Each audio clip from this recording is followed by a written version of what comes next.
Chapter 12. But the thing that David had done displeased the Lord, and the Lord sent Nathan to David. He came to him and said to him, There were two men in a certain city, the one rich and the other poor.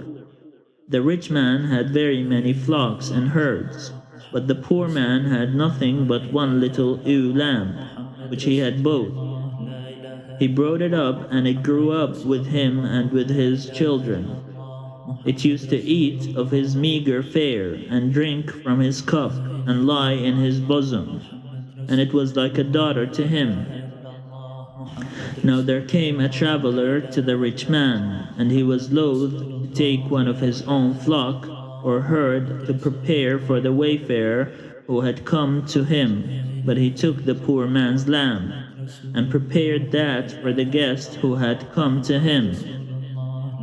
Then David's anger was greatly kindled against the man. He said to Nathan, As the Lord lives, the man who has done this deserves to die. He shall restore the lamb fourfold, because he did this thing, and because he had no pity. Nathan said to David, You are the man. Thus says the Lord, the God of Israel, I anointed you king over Israel, and I rescued you from the hand of Saul. I gave you your master's house, and your master's wives into your bosom, and gave you the house of Israel and of Judah.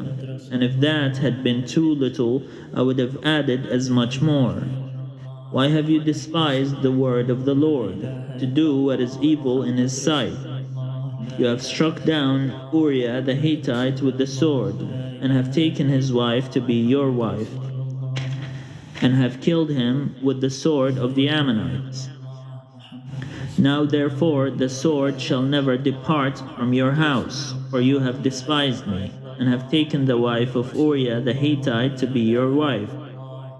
Thus says the Lord, I will raise up trouble against you from within your own house, and I will take your wives before your eyes, and give them to your neighbor, and they shall lie with your wives in the sight of this very sun.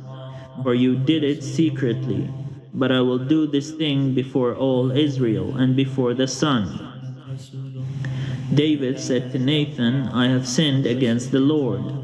Nathan said to David, Now the Lord has put away your sin, you shall not die.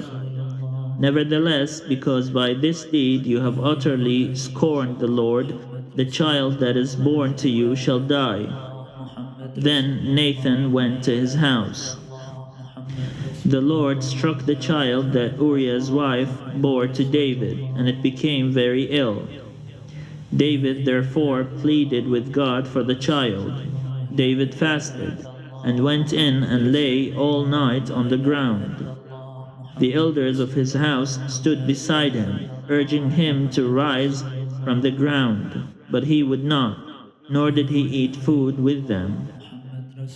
On the seventh day the child died, and the servants of David were afraid to tell him that the child was dead, for they said, While the child was still alive, we spoke to him, and he did not listen to us.